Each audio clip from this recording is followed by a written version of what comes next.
নমস্কার বন্ধুরা, welcome to unicorn. তো বন্ধুরা, এই ভিডিওতে আমরা কথা বলবো আইপিএল আপডেটস নিয়ে। তো আজকে অ্যানাউন্স হওয়ার কথা ছিল আরসিবির নতুন ক্যাপ্টেন, আর সেই অ্যানাউন্সমেন্ট হয়ে গিয়েছে। এবং একটা ব্যাপার অনেকেরই আশা হয়তো ছিল, আমারও ছিল, যে বিরাট কোহলিকে আমরা হয়তো অ্যাজ এ ক্যাপ্টেন আবার দেখতে পেতে চলেছি এই আইপিএল থেকে। মানে যখন অকশন হয়েছিল তার আগেও শোনা গিয়েছিল কোহলি নাকি আবার ক্যাপ্টেনশিপে আগ্রহী, সেই একটা আশা ছিল।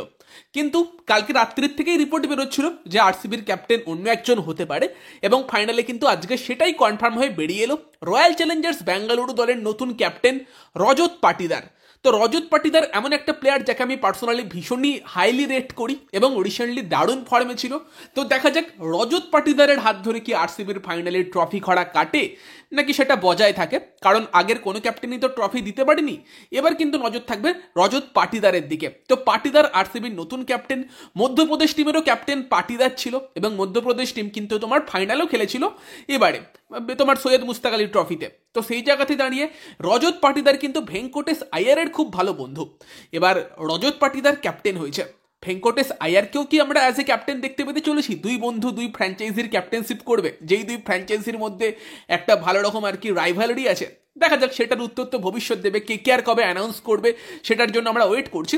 বাট আপাতত আরসিবির তরফ থেকে কিন্তু অফিসিয়ালি অ্যানাউন্স করে দেওয়া হয়ে গেল রজত পাটিদার রয়্যাল চ্যালেঞ্জার্স ব্যাঙ্গালুরু দলের নতুন ক্যাপ্টেন।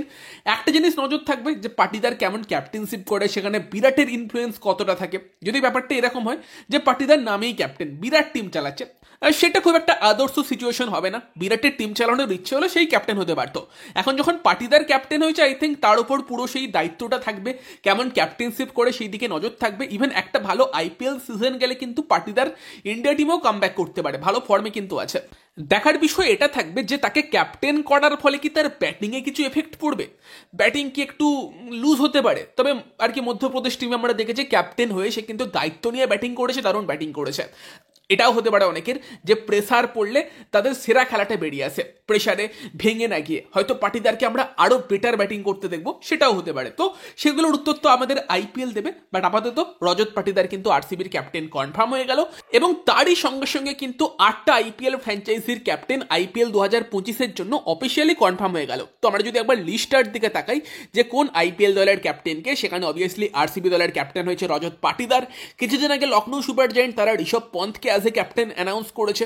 সানরাইজার্স হায়দ্রাবাদের ক্যাপ্টেন আছে প্যাট কামিন্স। যদিও প্যাট কামিন্সের একটা ইনজুরি রিলেটেড ইস্যু আছে, চ্যাম্পিয়ন্স ট্রফি থেকে ছিটকে গিয়েছে, বাট আই থিঙ্ক আইপিএলে প্যাট কামিন্স খেলতে পারবে। মুম্বাই ইন্ডিয়ান্সের ক্যাপ্টেন হার্দিক পান্ডিয়া, গুজরাট টাইটান্সের ক্যাপ্টেন তোমার শুভমান গিল, পাঞ্জাব কিংসের ক্যাপ্টেন শ্রেয়াস আইয়ার, রাজস্থান রয়্যালসের ক্যাপ্টেন সঞ্জু স্যামসন, চেন্নাই সুপার কিংসের ক্যাপ্টেন ঋতুরাজ গাইকোয়াড। যেই দুটো আইপিএল টিমের ক্যাপ্টেন এখনো কনফার্ম নয়, সেই দুটো টিম হচ্ছে কলকাতা নাইট রাইডার্স এবং দিল্লি ক্যাপিটালস। মানুষজনের এক্সপেকটেশন এটাই যে কলকাতা নাইট রাইডার্সের ক্যাপ্টেন হয়তো রাহানে হবে, দিল্লি ক্যাপিটালসের ক্যাপ্টেন হয়তো হতে পারে কেএল রাহুল। বাট আমি একটু অন্যরকম ভাবছি যে কলকাতা নাইট রাইডার্সের ক্যাপ্টেন ভেঙ্কটেশ আয়ার, দিল্লি ক্যাপিটালসের ক্যাপ্টেন অক্ষর প্যাটেল, এরকম আমি ভাবছি। দেখা যাক ফাইনালি কি হয়, তারা অফিসিয়ালি কাকে অ্যানাউন্স করে। দিল্লি কেএলকেও করতে পারে, বাট অক্সরের কিন্তু একটা ভালো রকম হওয়ার চান্স আছে। অক্সর এখন টি20 ইন্টারন্যাশনাল টিমের রেগুলার প্লেয়ার, ভারতীয় টিমের ভাইস ক্যাপ্টেনও ছিল। অক্সরকেও কিন্তু ট্রাস্ট করতে পারে, কেএলকে ফ্রিলি ব্যাটিং করার লাইসেন্স দিতে পারে। আর কেকেআর এর জন্য কি হতে পারে, কেন ভেঙ্কটেশ আয়ারের কথা বলছি, রাহানে তো কয়েকদিন আগে বলেইছে যে আমার সঙ্গে এখন অবধি কোনো আলোচনাই হয়নি, সেটা নিয়ে একটা ভিডিও তো বানাবো বলেইছি, সময় পেলে বানিয়ে দেবো। তার আগে কেকেআর অ্যানাউন্স করে দিলে তো মিটেই গেল। আগেও আলোচনা আমরা করেছি এই নিয়ে। তো চ্যানেলের সঙ্গে যুক্ত থেকো। আমাদের চ্যানেলে প্রথমবার এলে অবশ্যই আমাদের চ্যানেলটিকে সাবস্ক্রাইব করে রেখো, তার পাশের বেল আইকনটাকে অন করে দিও। আর ভিডিওটা ভালো লাগলে ভিডিওটাকে লাইক করে দিও, শেয়ার করে দিও, আর তোমাদের মতামত কমেন্টে জানিও।